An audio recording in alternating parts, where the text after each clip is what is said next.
Comment allez-vous?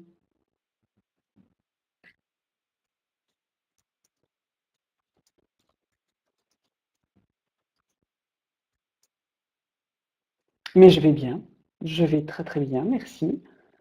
Je me réjouis une fois de plus de vous emmener dans mon univers de l'éditorial, de l'interactif, du discours de persuasion, de conversion. Et je propose d'ailleurs à vélo, ben là, si je peut-être qu'un jour, Anne, je ferai un webinar à vélo. Ce serait pas mal ça sur mes rouleaux. Après, je ne donne pas cher de mon état 3/4 d'heure plus tard. Donc pour celles et ceux qui ne savent pas, Anne me taquine parce que je suis par ailleurs éditrice d'un magazine en ligne sur le vélo au féminin et qu'elle sait ma passion pour le vélo sous toutes ses formes, puisque, j'ai une demi-dizaine de vélos. Du pliant en passant au vélo de route, le VTC, la randonneuse, et cetera. Alors, on est prêts les amis? Que pensez-vous? Écoutez, je vais déjà vous présenter au moins bonjour Virginie, un peu, voilà, ce qu'on fait, qui on est et pourquoi voilà, pourquoi j'ai pensé à un moment partager avec vous un webinaire sur le discours de marque. Parce que précisément, notre proposition à nous, en tant qu'agence éditoriale interactive, c'est d'aider les annonceurs à inventer ou à réinventer leur discours de marque. C'est-à-dire, au fond, à se positionner aujourd'hui dans la communication bidirectionnelle avec leur cible, sous un nouveau jour, avec de nouveaux dispositifs discursifs, avec peut-être aussi une identité discursive qui est plus adéquate et plus adaptée aux médias digitaux. Et donc, pour ceux et celles qui savent déjà, ça signifie pour nous, bonjour Fatima, qu'on a mis en place une méthodologie qui va nous permettre de construire, mais aussi d'argumenter et de défendre ce discours de marque à l'aune d'indicateurs, d'outils, de fondements. D'accord? Et c'est ainsi que vous voyez cette méthodologie en 4 phases, comprendre, planifier, produire, optimiser, pour dire également, par exemple, qu'une charte éditoriale ou que de l'animation e-commerce et de l'animation éditoriale ne peuvent se faire en dehors d'un travail sur simplement la stratégie de la marque, l'étude des cibles, l'audit éditorial, qui donneront lieu à un plan des contenus, à un cahier des charges éditorial, à un calendrier, à une charte et évidemment donc à un positionnement. Bonjour Fatima, je ne sais pas si je vous ai déjà dit bonjour, pas encore, je crois. Donc voilà, alors l'idée ici c'est quoi? C'est d'abord aussi de se dire que ça fonctionne pour tous les types de marques. On verra, il y a différents types de marques, surtout au niveau des associations émotionnelles qu'on peut faire. Et donc qu'on soit une TPE, qu'on soit une PME, qu'on soit un produit, puisque bien souvent le produit fait la marque, ou la marque, et plutôt que la marque fait le produit, on verra que ça s'adapte. Et donc l'idée c'est que même pour une personne, je donnais hier une conférence à Montpellier sur les prismes de l'identité discursive pour des photographes et des designers et donc des métiers très créatifs. Et on voyait bien effectivement que ce discours de marque fonctionne également pour des personnes qui sont des marques. Donc que ce soit un journaliste qui a une signature, que ce soit un photographe qui a une signature, ça devient en tant que tel une marque. Et les peintres, c'est pareil, hein, on achète un Picasso, un Rembrandt. Et donc, c'est un peu tout ça que j'ai envie de voir avec vous aujourd'hui. Alors, ce que je peux vous dire déjà, pour être sûr qu'on s'entende ensemble sur la manière dont je veux vous faire voyager dans cette réflexion sur le discours de marque, c'est d'une part, petite pub pour Muriel, interview chez Ève Demange. Merci Kat. Très très très chouette personne, Ève Demange. J'aime beaucoup travailler avec elle et j'aime beaucoup échanger avec elle. Merci Kat.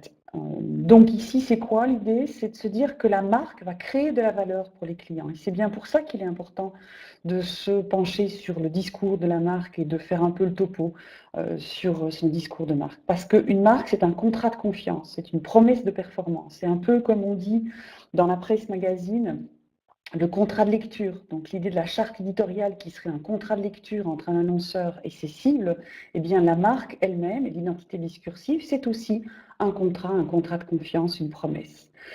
Ensuite, se dire, et ça va intéresser les annonceurs qui ont surtout des obligations de chiffres à travers leur communication digitale, que la marque va faciliter et raccourcir le processus d'achat.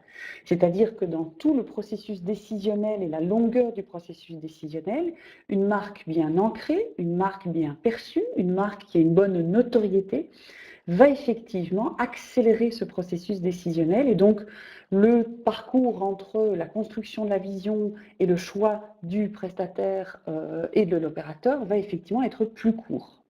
Et enfin, une marque peut être porteuse de valeur et d'identité pour l'acheteur. Il y a de plus en plus, d'ailleurs aujourd'hui, une sorte d'achat responsable, de consommation responsable, qui fait que derrière la marque et ses valeurs, on va dire, commerciales, il y a également, c'est ce qu'on appelle les valeurs associatives de la marque, il y a également une identité beaucoup plus responsable, beaucoup plus sociale.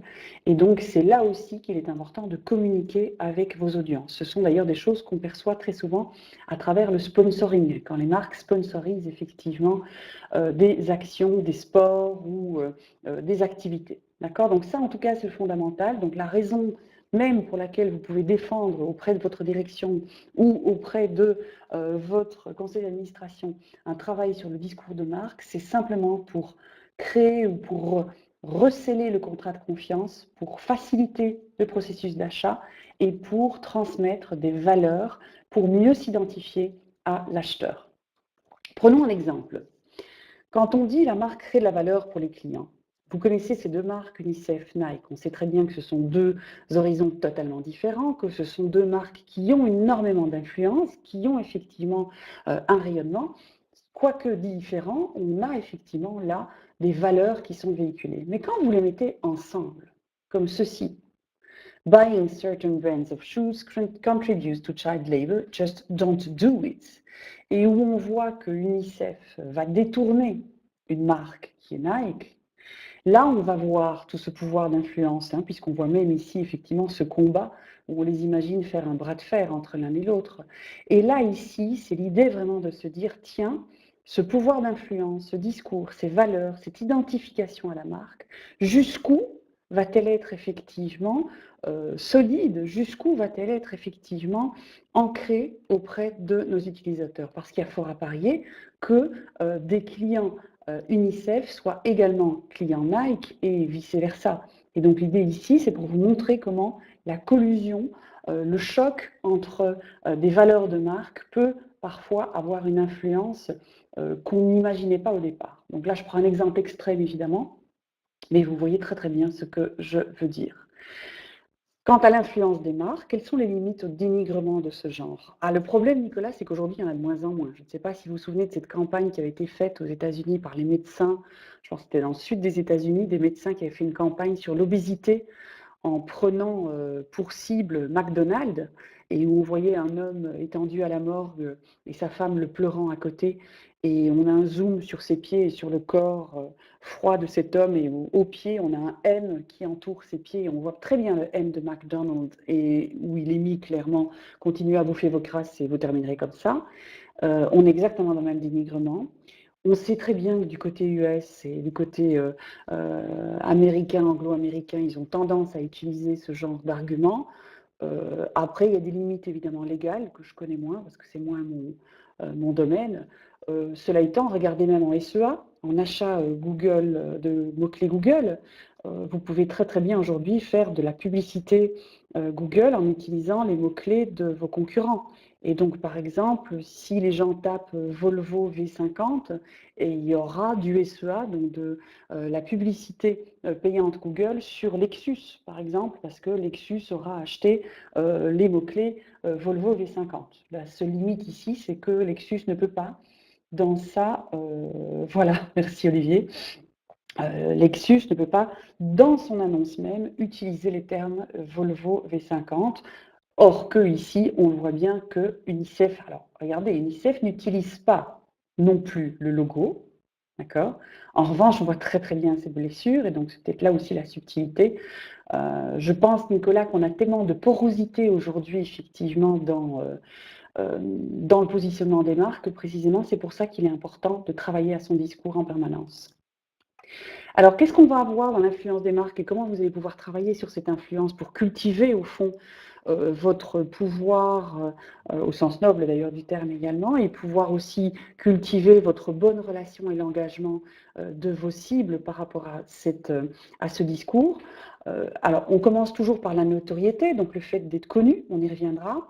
La connaissance, donc la notoriété, c'est simplement le fait d'avoir entendu parler, c'est une forme de notoriété d'ailleurs au sens de l'identité de la marque. La connaissance, c'est déjà de connaître les qualités objectives du produit, par exemple.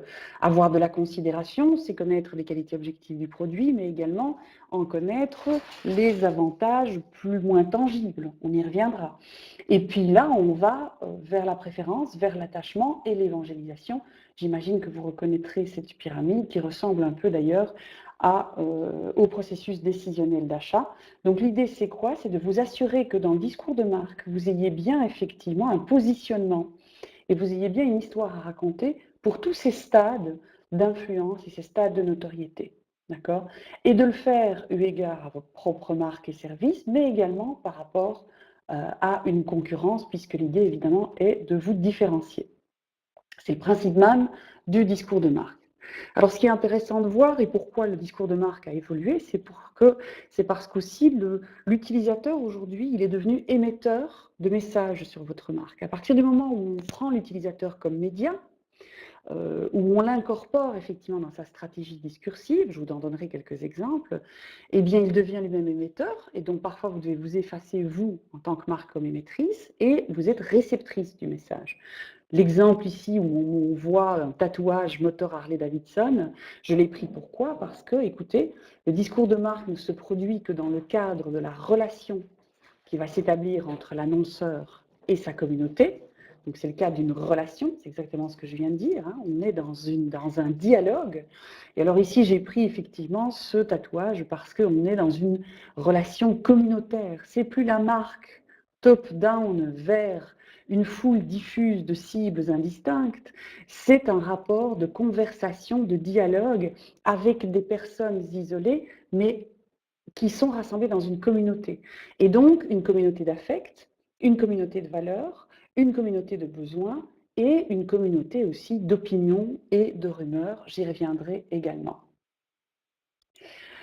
Ensuite, puisque l'utilisateur est devenu média, ça veut dire quoi? Ça veut dire qu'il y a eu un glissement pour celles et ceux qui ont suivi le webinaire sur le storytelling d'il y a 2 jours, où je parlais, oui, bien sûr, Virginie, le voici, vous remplissez le formulaire et vous pourrez avoir accès à toute une liste de liens de téléchargement. Dans l'encadré à la une, il y a le PDF de ce webinaire.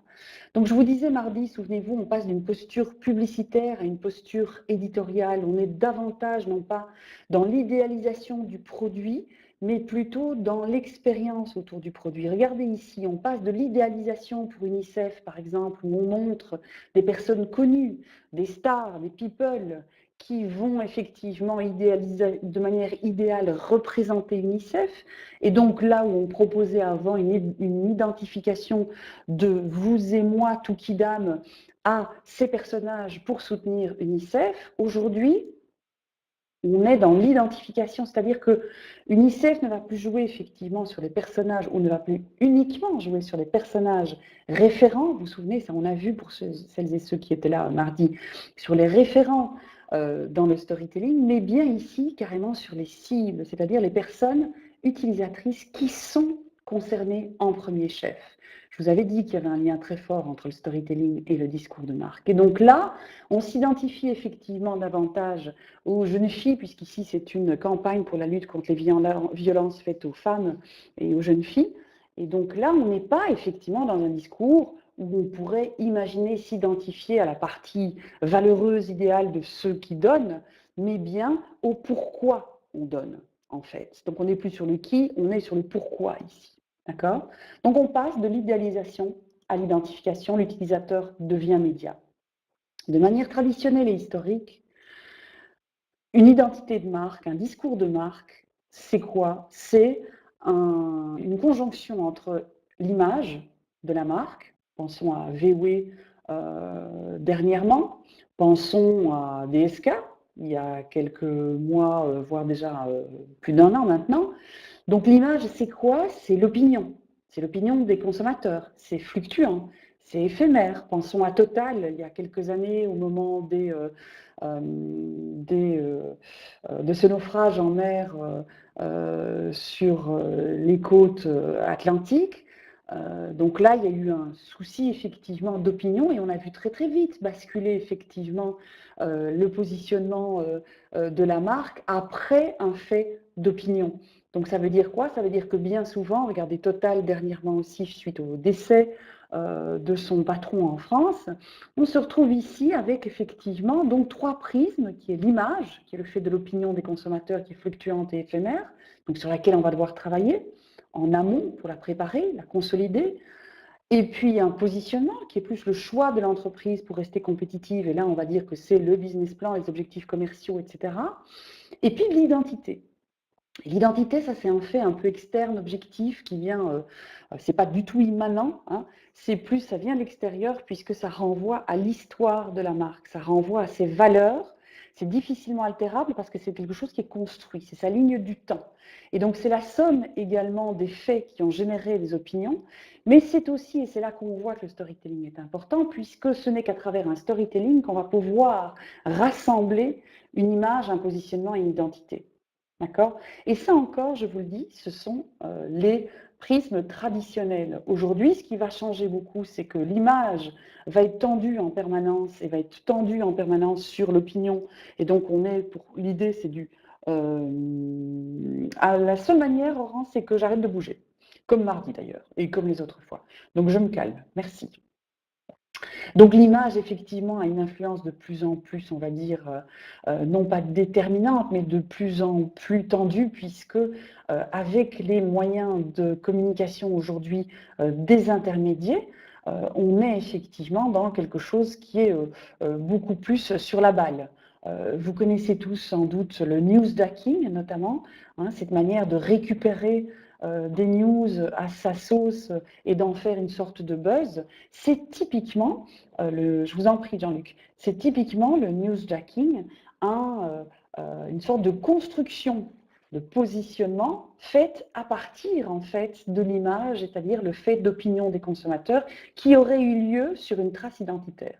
Donc, vous voyez un peu les mécanismes ici qu'on est en train voilà, travailler et surtout de se dire que ce sont des maillons d'une même chaîne, bien évidemment. Alors, l'idée aussi, c'est de se dire qu'une marque, ce sont des valeurs tangibles et des valeurs intangibles. Donc, ça veut dire quoi? Ça veut dire que si vous voulez aujourd'hui vous dire, tiens, au fond, mais quel est mon discours de marque, moi? Comment est-ce qu'aujourd'hui j'articule effectivement la communication sur ma marque et qu'est-ce que je laisse entendre, qu'est-ce que je partage? Eh bien, vous pouvez déjà effectivement essayer de faire simplement l'exercice au niveau de l'image, du positionnement, de l'identité. Pour l'image, faites attention, rien de tel quand même que d'interroger réellement vos cibles à travers des enquêtes, des études, des sondages, mais également des focus group ou des tests utilisateurs, sachant qu'aujourd'hui, l'ergonomie d'un site internet, par exemple, contribue également à l'image de votre discours et de votre discours de marque. Donc ça, c'est intéressant, c'est que là où on aurait eu avant simplement cette perception dans l'aménagement des magasins, par exemple. C'est pas pour rien que Steve Jobs mettait autant d'énergie à travailler également l'aménagement de ces magasins Apple. Eh bien, aujourd'hui, l'ergonomie d'un site Internet, l'expérience utilisateur participe à ça aussi, ou participe de ça, à la fois de l'image, à la fois de l'identité. On sait par exemple que tout ce qui est erreur d'orthographe, coquille, faute ou langage peu châtié sur un site internet aura tendance à susciter une mauvaise opinion pour la marque. D'accord? Donc vous voulez faire une étude aujourd'hui de votre discours de marque, travaillez déjà sur quelle est l'image, quel est votre positionnement orienté utilisateur, on est bien d'accord, pas orienté produit-service, mais plutôt orienté effectivement sur les besoins utilisateurs, et quelle est votre identité, comment est-ce qu'elle est perçue cette identité. Deuxième exercice que vous pouvez faire, quelles sont les valeurs tangibles et intangibles de votre marque? Alors, c'est justement le problème, hein, Virginie, c'est la porosité qu'on peut avoir entre l'image et l'identité. C'est que l'image, je vous le dis, elle est vraiment, c'est la rumeur, d'accord? C'est l'opinion, Ok. Mais par contre, le fait que Total, il y a 2 ans, au bout de 6 mois, est ressorti de ce problème de naufrage et qui a fait que des milliers de tonnes de pétrole répandues dans la mer en menaçant, voire en tuant une grande partie de l'écosystème. Aujourd'hui, ça fait partie de l'identité. Et c'est surtout le positionnement de Total juste après, dans les 6 mois, 1 an, qui ont suivi ces naufrages et qui ont suivi cette catastrophe, qui vont en fait créer l'identité. Donc l'identité, c'est un peu la somme qu'on va avoir entre l'image et le positionnement, entre le fait et l'opinion. Et comment, au fond, la marque, à travers un discours notamment, va pouvoir, au fond, consolider cette identité à travers son positionnement. Vous voyez, Virginie, ce que je veux dire? Donc ici, l'identité, elle renvoie à l'histoire, aux valeurs. Les valeurs, ce n'est pas de l'opinion. On peut très bien se dire, par exemple, que les valeurs de Apple, c'est la simplicité, c'est l'innovation, et en même temps, est-ce que c'est l'image qu'il donne? Est-ce qu'il ne donne pas, pour certains, une image d'arrogance, de luxe inutile? Vous voyez? L'identité, c'est l'ADN, effectivement, on peut dire ça. Tout à fait, Laurence. Donc je continue sur les valeurs tangibles, intangibles. Les valeurs tangibles, c'est vos produits, vos services. Ce sont les qualités objectives de la marque et de ses produits, puisque comme je vous le dis, un produit peut être aussi une marque. D'accord? Innocent, qui fait partie du groupe Coca-Cola, est une marque, est un produit. Ils sont parvenus à créer effectivement une marque d'un produit.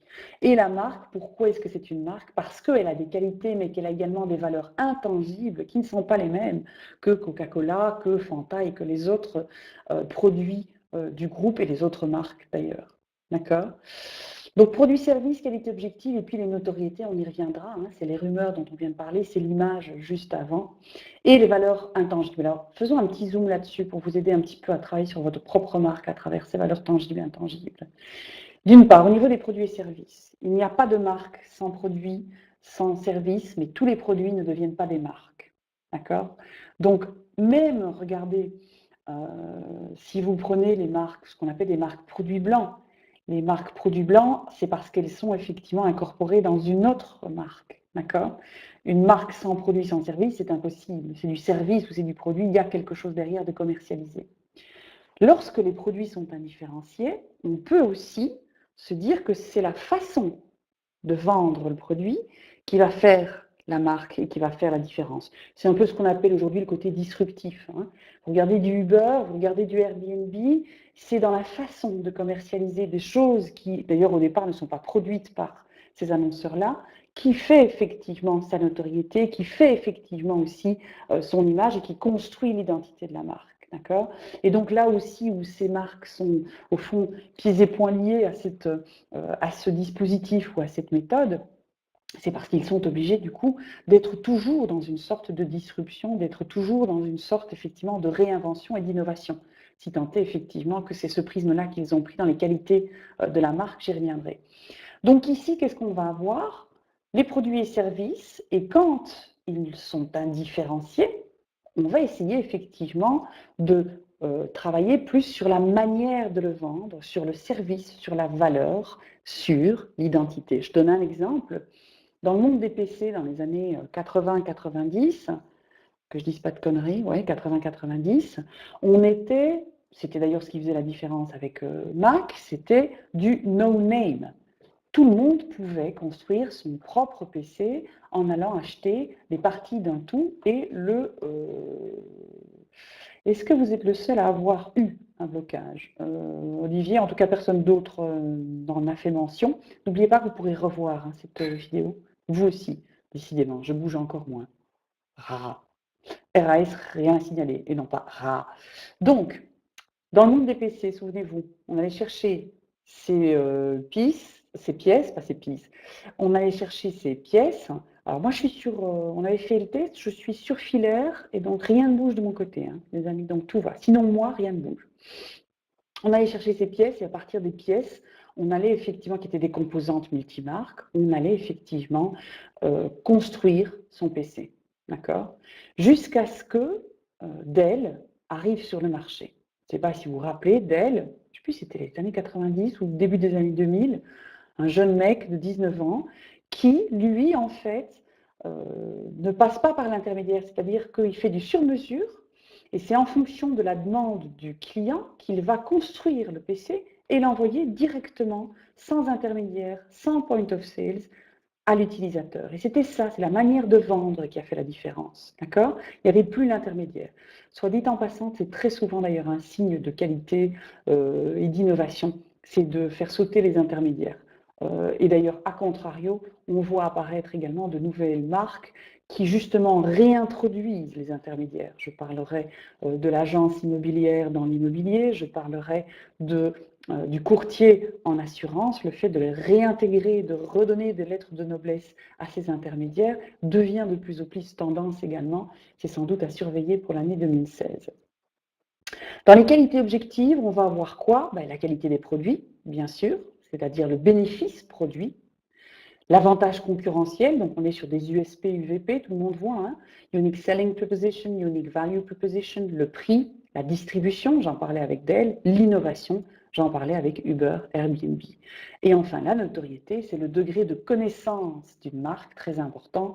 On l'a vu, une pub UNICEF ne fonctionnerait pas si on ne connaissait pas Nike comme on le connaît, mais également d'autres exemples qu'on pourrait citer à l'envi. Je reviendrai sur cette notion de notoriété, vous dire aussi que simplement, sur la marque, donc dans les valeurs tangibles, il faut qu'on puisse répondre à des besoins et regarder que quand on est dans des besoins de sécurité, des besoins essentiels, donc c'est-à-dire où vraiment on remplit un besoin, et puis de la sécurité de l'appartenance, plus on va affiner le degré de besoin, plus on va le sophistiquer, plus on est dans une réponse marque et moins on est dans une réponse produit. Donc plus le besoin est basique, élémentaire et essentiel, plus on est dans la réponse produit. Ça veut dire quoi? Ça veut dire que dans votre discours de marque, vous devez vraiment être dans l'orientation de l'utilisateur au niveau de son bien-être et de son expérience. C'est exactement ce qu'on avait vu. On n'est pas dans une posture on va dire fonctionnelle, technique de la marque fabricante, mais bien dans une représentation du produit, dans une expérience et dans une identité à l'utilisateur, une identification. Sur les formes de notoriété maintenant, donc je vous disais effectivement, il y a 4 formes de notoriété dans les valeurs tangibles d'une marque. Voyez un petit peu chez vous, votre marque à vous et vos produits. Est-ce que leur notoriété est spontanée, top of mind, comme on dit en bon français, qualifié ou assisté? Qu'est-ce que ça veut dire? Est-ce que le consommateur interrogé va citer spontanément la marque? Donc vous lui dites, citez-moi quelques marques de jus de fruits frais bio.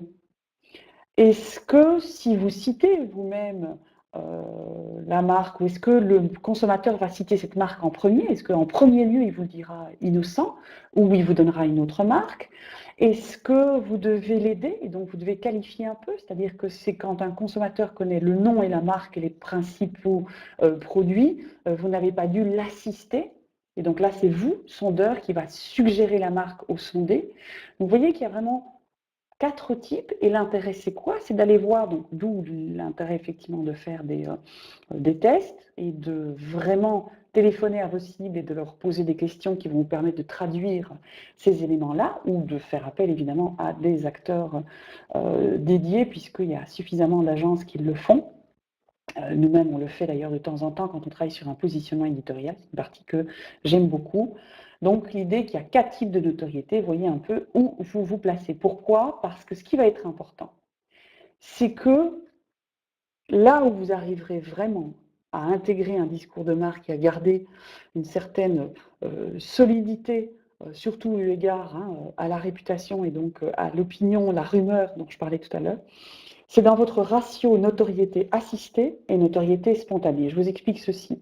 Donc ceci, c'est dans l'excellent bouquin Branding Management, je ne sais pas si vous le connaissez, sur les éléments constitutifs de la marque. Vous allez avoir donc la notoriété assistée et la notoriété spontanée. Okay, plus une notoriété est assistée, plus cette notoriété-là est forte, c'est-à-dire que vous devez suggérer les marques. Donc ça veut dire que ce n'est pas top of mind du tout. Et que par contre, la notoriété spontanée est très faible, La marque va se retrouver dans ce qu'on appelle un cimetière. C'est-à-dire qu'en fait, être vivante ou morte, ça revient au même. La marque n'est pas assez visible, effectivement, et donc elle doit travailler sur ces deux types de notoriété. Elle doit peut-être abaisser la notoriété assistée pour être beaucoup plus dans l'ancrage de la notoriété spontanée. Et précisément, c'est en redéfinissant vos valeurs tangibles et vos valeurs intangibles, on va les voir parce qu'elles sont beaucoup plus de l'ordre du perceptif et de l'émotionnel. Je vous avais dit, hein, on est dans le learn, feel, do. Donc plus on est dans l'assistana, plus effectivement on est dans du learn. Plus qu'on est dans la notoriété spontanée, on est dans du feel, dans de l'émotion. Et donc l'idée c'est quoi? C'est effectivement de devenir une marque dynamique, c'est-à-dire qu'il y a à la fois une notoriété assistée et une notoriété spontanée forte. Et puis il y a les marques de niche. Alors c'est quoi les marques de niche? C'est une marque en fait qui est vraiment dans une niche et donc que très peu de gens connaissent. Pourquoi? Parce que soit c'est du luxe ou de l'hyperluxe, soit c'est un besoin très très très particulier, très précis et qui n'intéresse pas énormément de monde. On parlait de mon magazine et le fond du vélo tout à l'heure. Je vois sur le magazine qu'on a des lectorats de niche, et vraiment de grandes niches même, ou des très très petites niches aussi, et que tout l'enjeu pour nous, c'est de pouvoir répondre effectivement à ces demandes de cette audience de niche, et que donc elles font du vélo soit aussi est un discours pour ces publics-là. Alors typiquement en niche, qu'est-ce qu'on va avoir? Eh bien on va avoir le vélo de piste, on va avoir tout ce qui est les vélos couchés par exemple, ou l'hyperdistance, hein, c'est-à-dire au-delà de 400 à 600 km de vélo en une seule séquence. Et donc ça, c'est des niches effectivement dans le domaine du vélo féminin. Et donc l'idée, c'est effectivement, c'est déjà une niche dans le domaine du vélo en général, chez les hommes, et ce l'est encore plus, vous l'imaginez, au niveau des femmes. Poursuivons avec les valeurs intangibles. Un article récent qui aborde le discours de marque proposait repositionner un discours de marque sur un lifestyle en abonnant un discours de marque basé sur les caractéristiques offres. C'est un exercice pas forcément judicieux. Je suis parfaitement d'accord en fait, Kat. C'est juste ce que je disais, c'est qu'on ne peut pas aujourd'hui se limiter au positionnement. Si on prend les trois prismes, on était sur l'image, positionnement, identité. Le positionnement seul ne suffit plus. Et c'est vraiment là où je vais vous amener, juste après, vous allez voir. C'est dans comment est-ce qu'on peut travailler en fait sur ce discours de marque lifestyle dont vous parlez, Kat. Donc ce que je vais vous montrer, c'est comment on peut changer ces trois piliers de image, positionnement, identité, en vraiment un discours qui se construit, qui est un work in progress permanent, à partir de trois nouveaux prismes. C'est là que je vais vous amener. Alors, les valeurs intangibles, qui d'ailleurs vont jouer pour beaucoup dans la remarque que Kat vient de nous partager. La sensorialité, la marque, c'est quoi? Le son, les couleurs, les odeurs, le toucher, le goût. C'est ce que j'appelle la Madeleine de Proust. Vous prenez Ricard, la marque Ricard. Vous sentez l'anis, vous entendez les grillons, vous sentez le soleil sur votre peau, c'est l'apéritif, la fin de journée, un peu de chaleur, de la sueur. Vous voyez la sensorialité? Qu'est-ce qu'elle a comme sensorialité, votre marque? Vous voyez? Qu'est-ce qu'elle a comme toucher? Qu'est-ce qu'elle a comme odorat? Qu'est-ce qu'elle a comme... c'est quoi les 5 sens de votre marque? Quant aux associations, alors les associations, c'est vraiment ce à quoi la marque va pouvoir être associée en termes de valeur. D'accord? C'est un peu ce que je vous parlais tout à l'heure au niveau du sponsoring. Donc c'est quoi? Ça va être par exemple ce qu'on appelle, c'est pour ça qu'on les catégorise comme ça, le prestige. Dans ce cas, comment valoriser les dimensions lifestyle ADN dans un... Ah, mais je pense qu'on ne va pas le faire comme ça en fait, Kat. C'est qu'on va avoir, du coup, on va juxtaposer deux discours. C'est un peu ce que je vous disais la fois dernière. Vous y étiez, vous, je pense, vous en étiez mardi, vous étiez là, entre la posture publicitaire et la posture éditoriale. On conserve un discours produit, surtout quand on est dans l'e-commerce et quand on est dans du transactionnel. Vous devez continuer, et j'y reviens juste après. Vous devez continuer à avoir un discours transactionnel avec les avantages du produit. Mais autour de ça, dans tout ce qui est plus l'inbound marketing. Donc là, on n'est pas dans un message commercial. Là où on reste dans la valeur et le discours produit, c'est du discours commercial, c'est pas du discours de marque. On n'est pas dans du marketing, on n'est pas dans la valorisation de notoriété, d'identité. Vous comprenez? On est plus effectivement dans la conversion. Donc c'est du commercial davantage que du marketing, ok? Donc ici, dans les valeurs intangibles, je vais avoir au niveau des associations avec les valeurs de la marque. C'est pour ça qu'on a les valeurs prestige, les marques de prestige comme Chanel, les marques émotion comme Coca-Cola, les super marques comme IBM, alors c'est intéressant sur d'autres cas, vous prenez Google. Est-ce que Google, c'est une marque prestige émotionnelle, une super brand ou une proximity brand? Proximity brand, Knorr, Nestlé, Danone, c'est des marques qui vont travailler sur la valeur familiale, sur le lien, sur Michel Augustin. C'est à la fois une marque émotionnelle et en même temps une marque de proximité. Vous voyez? Donc très important aussi ça comme outil pour voir un peu où vous en êtes au niveau de votre marque. Et après, alors ça c'est pour 4 précisément, sur les prismes du discours de marque, qu'est-ce qu'on va avoir? La dimension aspirationnelle. Alors c'est toutes les valeurs intangibles. D'accord?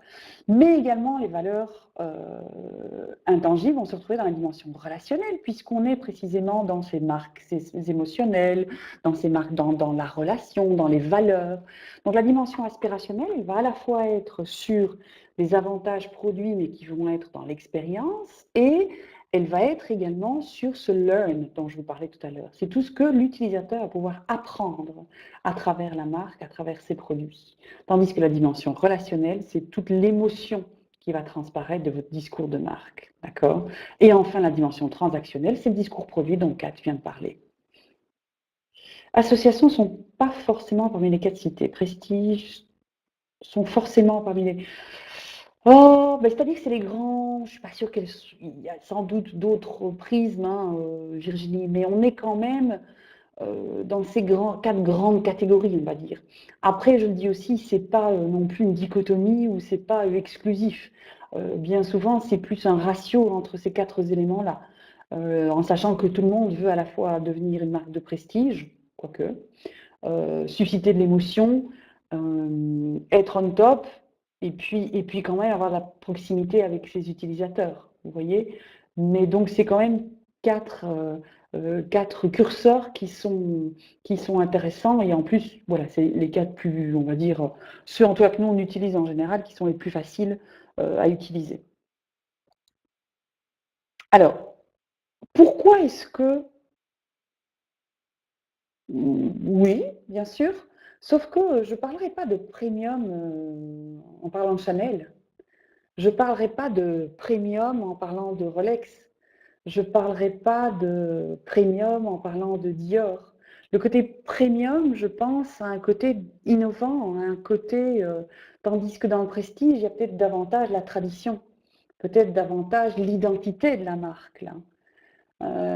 Audi est premium, Bentley est prestige. C'est pas mal, ça, effectivement, Olivier. Et Tesla? Tesla, c'est quoi? Innovant, mais le problème, c'est qu'innovant, on ne l'a pas dans notre prestige, émotion, super et proximity. Pour voir un peu avec Virginie, ouais, on a le prestige, on a effectivement le super aussi. Alors, tout va dépendre du positionnement du produit en termes de gamme, et puis je pense aussi qu'il y a une volonté de positionnement. Peut-être que entre la Tesla et la Prius, ou la Grand Prius, ou d'autres voitures électriques qui sont, elles, abordables et qui sont, elles, parce qu'elles ne sont pas effectivement dans le premium, comme on parle, Olivier. Vous voyez aussi, tout va dépendre du business plan et du projet et des objectifs commerciaux de la marque au départ. Sans doute que Tesla n'a pas eu envie de faire de la Grand Prius. Tesla a eu envie de faire de la Bentley ou un mélange entre Bentley et Audi, mais en électrique durable et, vous voyez. Et alors effectivement, Johan, moi je suis assez d'accord avec vous, il y a aussi ce côté émotion. Pourquoi? Parce qu'on est dans ce fameux aussi aujourd'hui acheter responsable, on devrait légitimer en fait notre tendance de consumériste, et pour pouvoir légitimer cette tendance consumériste, eh bien on flanque des valeurs responsables sur les marques et donc on met de l'émotion. le grand débat entre choisir un taxi ou choisir Uber, en sachant que les conducteurs Uber, effectivement, ne payent pas de taxes, entre guillemets, quote unquote, est-ce que là, on n'est pas typiquement dans ce problème? Lagerfeld avec H&M n'est pas dans le prestige, mais c'est le co-branding qui... Alors, on est bien d'accord, Kat, et je vais d'ailleurs vous raconter une histoire. L'histoire de Levi's, vous voyez? Dans les années, alors je pense que ça remonte aux années 1990, Levi's a connu une chute vertigineuse dans son chiffre d'affaires suite à l'émergence d'autres grands groupes de prêt-à-porter, H&M et autres que je ne citerai pas. Et donc ils se sont dit qu'ils allaient essayer de faire du bas de gamme ou en tout cas du masse, du jeans de masse en sortant Levi's tout court. Hein. Ce n'était pas du Levi Strauss, c'était du Levi's. Vous voyez, le L-E-V-I apostrophe S. Et ils ont commencé à les vendre. Alors déjà, sur le marché français, ils ont eu très très peu d'amateurs, puisqu'il n'y a que Carrefour à l'époque, et je ne sais plus qui ont accepté de vendre du jeans Levi's.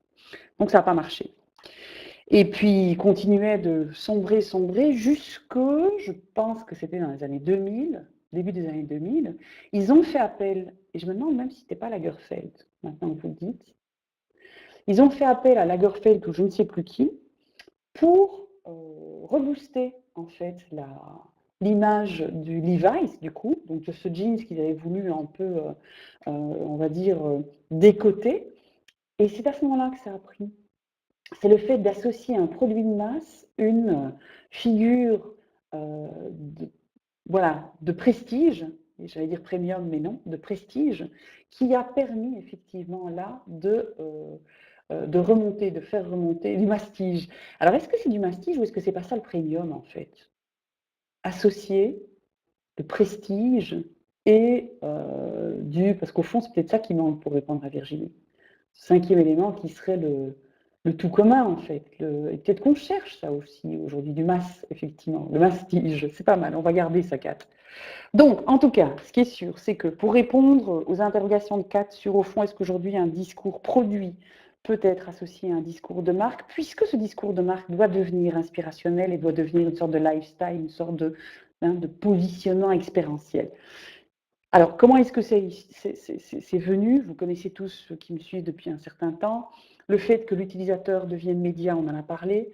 Le fait qu'aujourd'hui, on ne peut pas avoir une communication commerciale basique à la Henry Ford, qui dans les années 60 disait tout le monde peut choisir la couleur de sa voiture Ford pour autant qu'elle soit noire, rappelez-vous.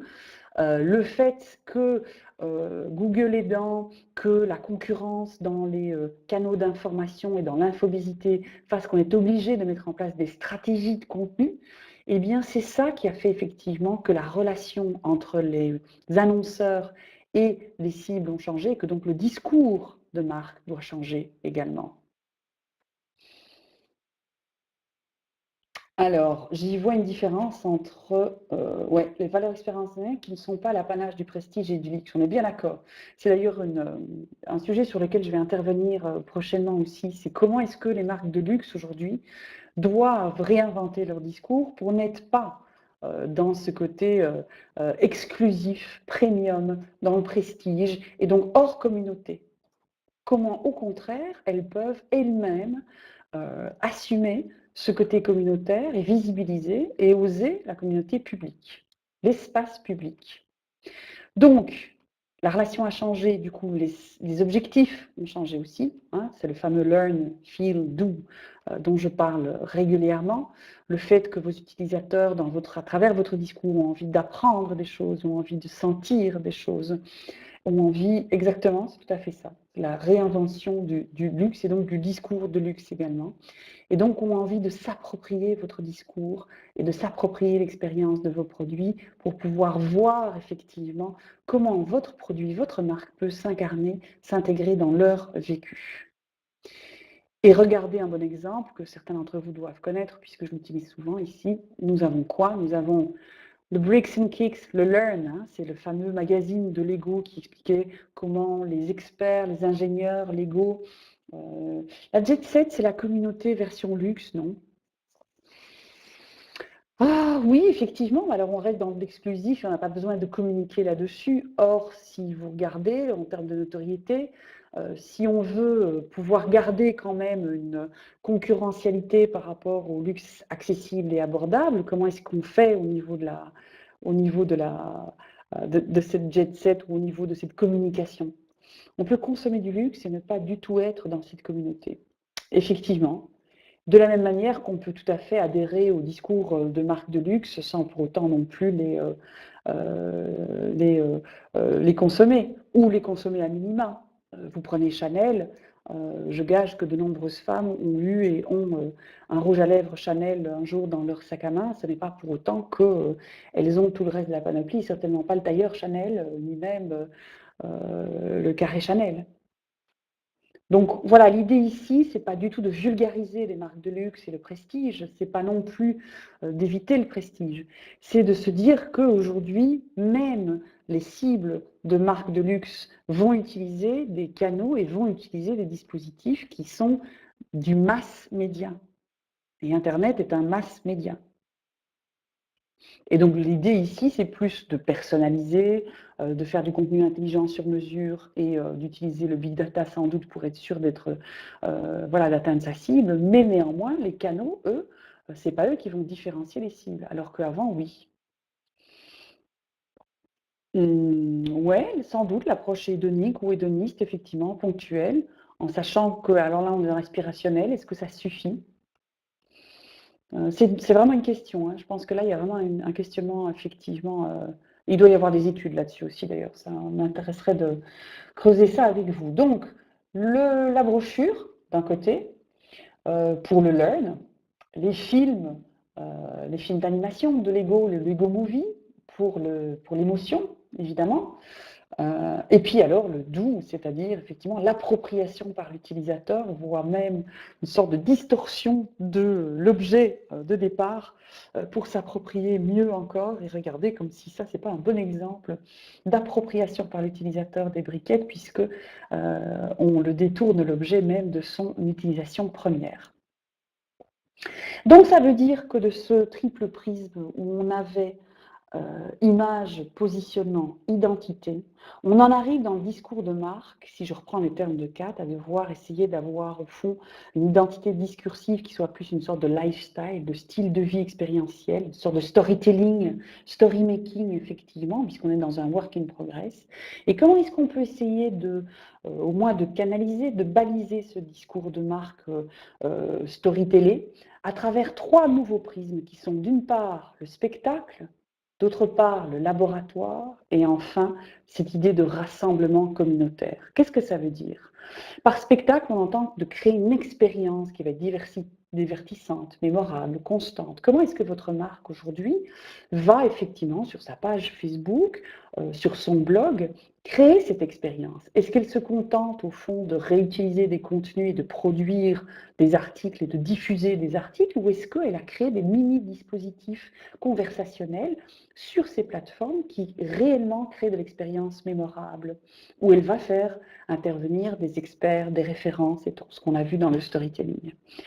Au niveau du laboratoire, c'est de créer l'expérience dans un esprit de découverte. On n'est plus dans du test produit pour savoir si le produit crée ou pas des rougeurs, c'est pour savoir si le produit effectivement répond aux attentes dans l'expérience globale de l'utilisateur. Et enfin, cette idée de rassemblement, c'est de pouvoir au fond partager et benchmarker, comparer ces expériences dans l'esprit de découverte entre les utilisateurs. Et donc, si on veut faire du spectacle, ça veut dire quoi? Ça veut dire qu'on doit créer sans cesse des raisons, voire des prétextes qui incitent les consommateurs à interagir. Et donc la communication va être plus de la communication de performance, d'accord, pour pouvoir marquer le consommateur de manière positive. D'où ces idées de Ice Bucket Challenge, d'où ces idées de on veut refaire un logo, faites-le avec nous. Et donc, il s'agit de divertir, amuser, surprendre, plaire, mais en utilisant une fois de plus l'utilisateur comme média. Au niveau du laboratoire, C'est l'idée effectivement que l'utilisateur va dire c'est vous l'expert, vous connaissez vos produits, vos services, donc c'est à vous de nous les présenter. Par contre, vous devez prendre en compte nos retours, nos expériences sur la manière dont vous présentez vos produits, sur ce que le produit a vraiment. Et donc un consommateur qui est mieux informé, éduqué, il va être davantage engagé avec votre marque puisqu'il est enclin aussi, lui, et invité d'abord à pouvoir échanger et donc il sera plus enclin effectivement à faire l'achat derrière. Et donc l'idée du laboratoire, c'est d'avoir un discours de marque orienté sur l'exploration, la découverte, l'apprentissage. On n'est pas dans un discours fermé, on est dans un discours d'ouverture, on est dans du dialogue qui va permettre l'essai, l'erreur, le commentaire. Et enfin, le rassemblement, c'est quoi? C'est que dans toute cette expérience que vous proposez à vos cibles de manière individuelle, vous puissiez un moment effectivement rassembler les expériences de tout un chacun pour avoir une sorte de vision beaucoup plus, on va dire, exhaustive, holistique, beaucoup plus communautaire. Hein. C'est 6 millions d'autres à la... c'est comment il s'appelle encore? Yann Arthus Bertrand. C'est de créer ce sens d'appartenance, d'inclusion entre la marque et vous. Donc inscrire la relation à sa cible dans un socius qui se fait très très fort dans le jet set, sauf que la notoriété est évidemment beaucoup moins visible. Et donc l'idée ici, c'est quoi dans la nouvelle communication de marque, dans ce discours de marque? C'est donc le spectacle, le laboratoire et le rassemblement. Je pense, Kat, que c'est typiquement ce que vous disiez tout à l'heure. Donc ça ne veut pas dire qu'on ne parle pas évidemment du produit et du discours produit, puisque dans le laboratoire, pour explorer, découvrir et comparer le produit, il faut travailler effectivement sur ces unique selling propositions. Mais par contre, c'est d'y mettre autour le côté spectaculaire et le côté rassemblement. Ah ben oui, bien sûr, Virginie, je vais vous en montrer des exemples. Regardez-moi ça. Alors attendez, on y arrive. Donc, ce que je suis en train de dire effectivement, c'est que c'est le rapport entre la marque et sa communauté qui va déterminer le sens possible ou l'essence possible du discours de marque. Okay, et que c'est les identités de la communauté et de la marque qui vont se constituer dans cette relation. Et pour vous montrer ça et répondre du coup à la question de Virginie, regardez, vous connaissez ça, je vous en ai déjà souvent parlé, My Starbucks ID. Vous voyez, vous connaissez ça, tout le monde? Vous voyez ce que c'est? C'est une plateforme qui en plus est faite, alors ça c'est un bijou Olivier, c'est fait en Salesforce, vous connaissez Salesforce. Salesforce c'est du CRM, d'accord? Client Relation Management. My Starbucks ID, c'est une communauté. L'idée c'est quoi? Ça existe depuis plus ou moins 2009, je pense. Starbucks, ils ont des directeurs marketing de compète avec des grands cerveaux qui ont tous fait Yale et autres grandes universités et grandes écoles de marketing et l'école de commerce. Mais ils se disent au fond, ceux qui connaissent le mieux Starbucks, c'est ceux qui vont tous les matins chercher leur grand macchiato et leur muffin et c'est ceux qui foulent le sol du Starbucks local. Et donc leur idée du Think Global, Act Local, c'est on fait une grande communauté et on propose aux gens My Starbucks ID, c'est de dire vous êtes partie prenante de la marque, the user is the media, the user is the brand. À vous de suggérer vos idées sur comment améliorer votre expérience de Starbucks dans votre petit point of sale chez vous. Et donc, on est dans du share, vote, discuss, see. Donc, partagez vos idées, votez pour les meilleures idées pour améliorer la marque, discutez-en ensemble. Et une fois qu'on a discuté de la meilleure itération de cette excellente idée qui a été effectivement plébiscitée par toute la communauté, vous verrez qu'on les met en œuvre et vous verrez le résultat derrière.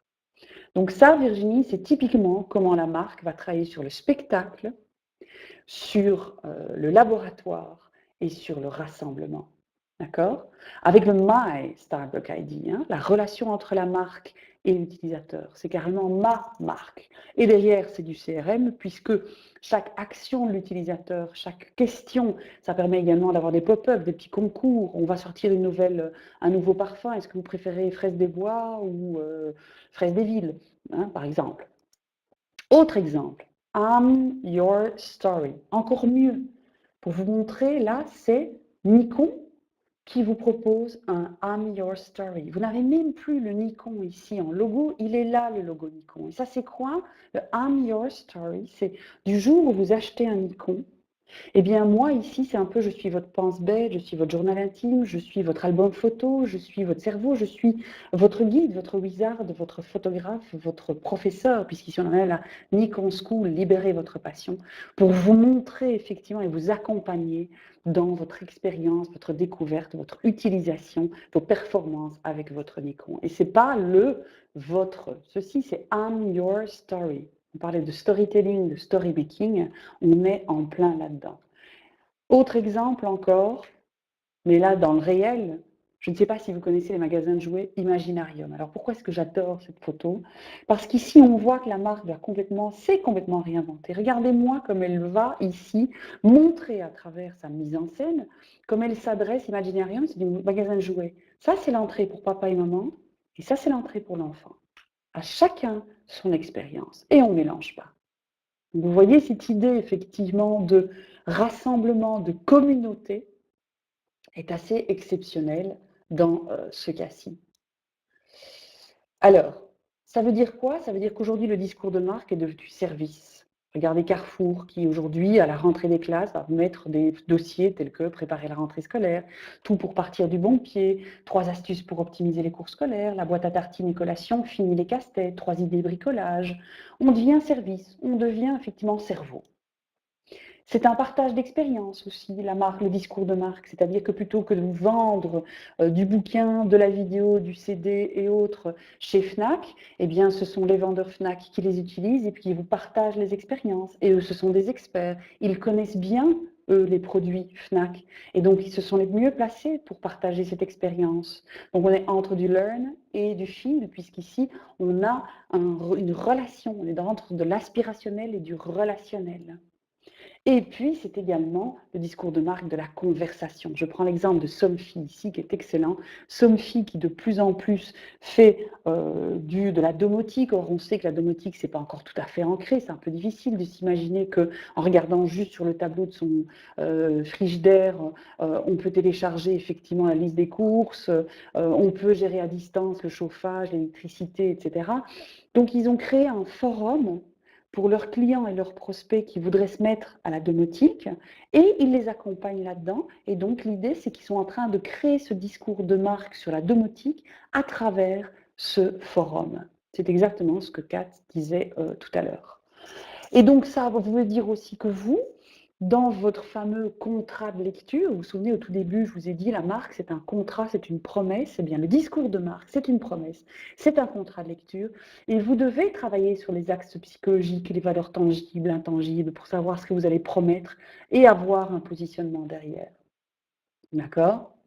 Et enfin, si vous regardez ici, quand on parle aujourd'hui effectivement d'un discours de marque et où on se dit au fond aujourd'hui le discours de marque, c'est une marque qui se raconte, c'est une marque qui nous raconte et c'est une marque qui raconte aussi le lien entre l'idéalisation et l'expérience, ce maillon référentiel, ces experts dont je parle très très souvent, qu'il est important de prendre en compte. Donc on a ici l'idéalisation, la posture publicitaire, hein, on sait très très bien, Waddell's, Nespresso, avec George. Et puis on a cette autre manière de communiquer sur la marque. Regardez ici, George Clooney ne sait pas définir les profils aromatiques de nos grands crus de café. Angélique, si. Là, on est typiquement dans la dimension relationnelle de la marque. C'est de se dire, vous savez, nous, chez Nespresso, on n'est pas juste dans l'esbrouf et dans le George Clooney, dans l'esthétique. Hein. C'est du vrai bon café. C'est pas du pipeau.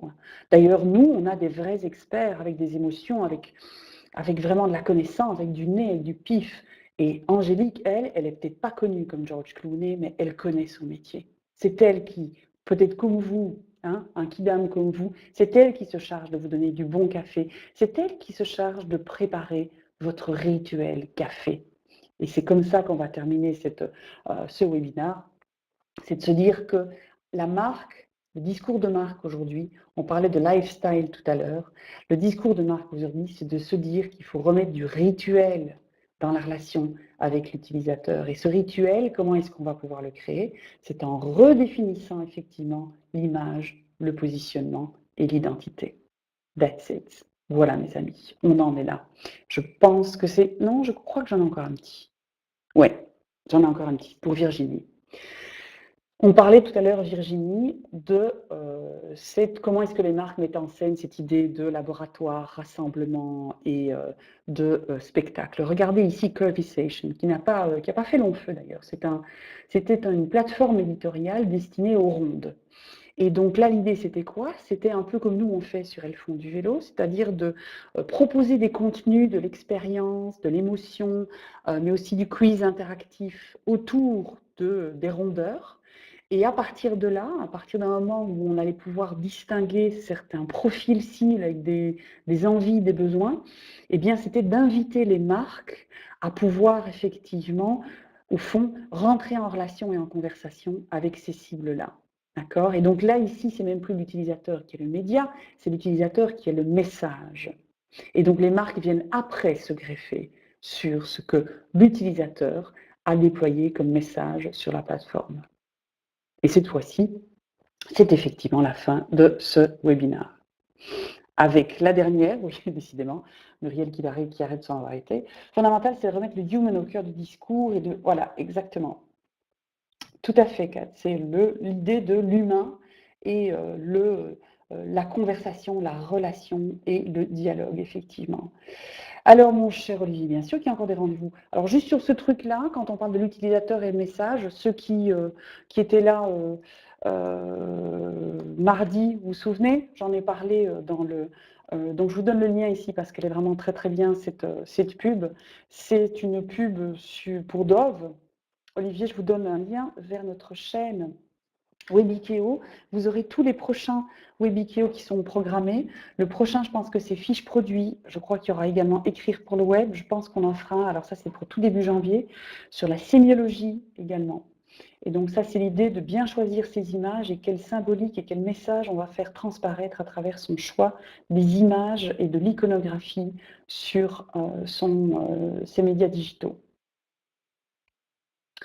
Ok, donc ici, the user is the message, d'accord? Allez voir cette super pub Really Beauty Sketches de Super Nicolas. Je me ferai un plaisir.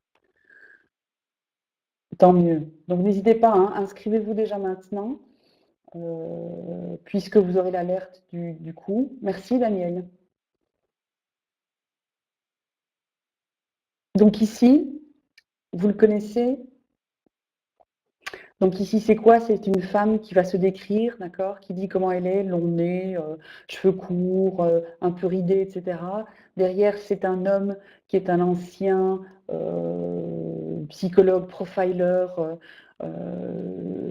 qui fait le croquis. Et la troisième personne, ce sera une personne qui verra le croquis sans avoir vu la personne et qui dira elle est belle, elle a l'air mûre, elle a l'air sage, elle a l'air paisible dans sa vie. Et donc, la première personne va toujours sur elle-même avoir un discours un peu négatif.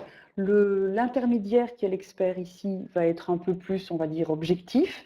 Et puis derrière, la personne qui voit le croquis va toujours être très positive. Et donc, le message derrière est intéressant. De nouveau, l'utilisateur et le message, c'est à travers l'expérience qui se fait entre ces trois personnes, du lien que va effectivement se donner le discours de la marque. Donc voilà, je vous remercie tout le monde. Est-ce qu'il y a encore des questions? Merci à vous, merci Stéphanie, merci Julien, merci Léonore pour avoir supervisé ce Webikeo. Ah ben voilà, c'est super Laurence. Tant mieux Maëva. Merci Sandrine, merci à vous. Tant mieux Kat, merci. Avec un grand plaisir Olivier.